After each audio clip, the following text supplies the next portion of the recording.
Jesus more. What amazes me, especially here in the Philippines, is the way the priest is treated. You know, we get a lot of. I think it's a privilege and it's something that is very nice. You know that everywhere you go, people wants to give you the greatest respect. You get people wants to flock towards you and get a blessing after mass. You go for an occasion, people want to offer you the best seats, they want to offer you the best food, they want you to serve first. And it's all really like, you get so overwhelmed with the facts that you're a priest. And that experience is overwhelming, it's very nice, and it gives us also not just the path of nice, but you also have to be able to act as a priest and do the right thing as a priest so that they don't just give you honor for nothing. But then when I go home for holidays, it's different. Okay? And I know my little sister, she calls me Kwako, which really means a poor and a wretched man.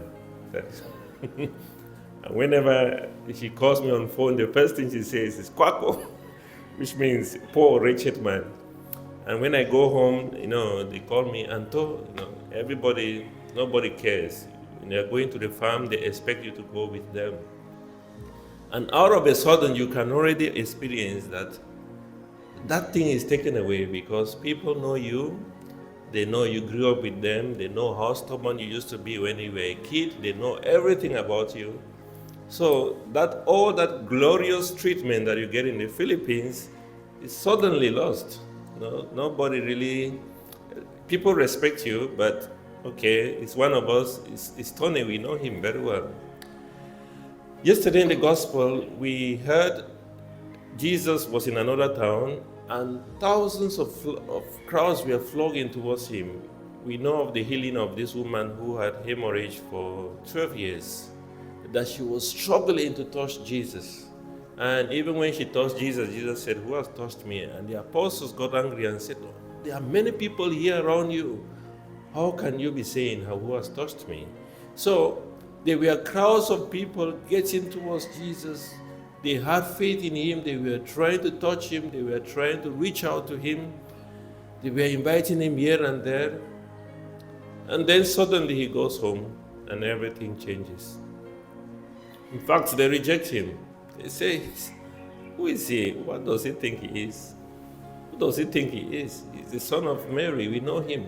We know his brothers. They are here with us. We know the sisters. They are here with us." And they rejected him. They rejected him. One of the things that I want to talk about today is, we have had experiences. I've had experiences of people who would say, I feel so discouraged in this community because people do not regard my worth. People do not take me as important. Whatever thing I say, they try to reject it. And they leave. Some people leave groups, some people leave communities, some people even leave the church because they feel some kind of rejection. Their way is not taken and accepted. And what is Jesus teaching us? The path that we have chosen as Christians is a path of rejection. It's not everything that you do that will be accepted. Even your own people are going to reject you. Remember the words of St. John's Gospel, John chapter 15, verse 18. "The world will hate you, but remember that it hated me first. The world will reject you, remember that it rejected me first." In Matthew's Gospel, I think chapter 10, verse 25, he talks about, "If the world called me Beelzebul, what do you expect they would call you?"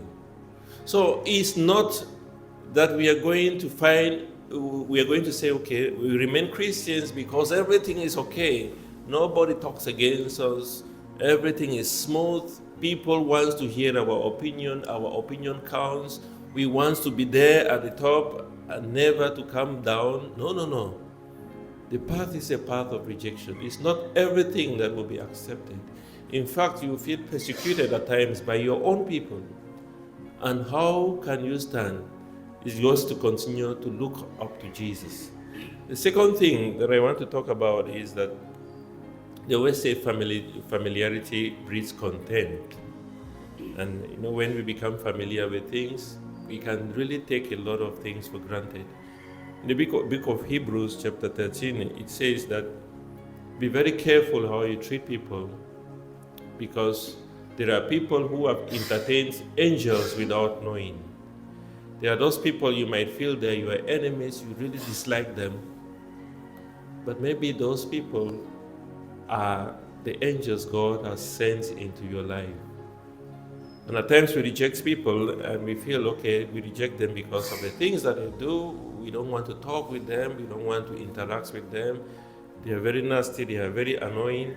But these are the very people that God has sent to become messengers to us. And at times we can just miss the message. We can just miss the blessing because of our personal prejudice against people. And it's so important not to be very quick to reject people.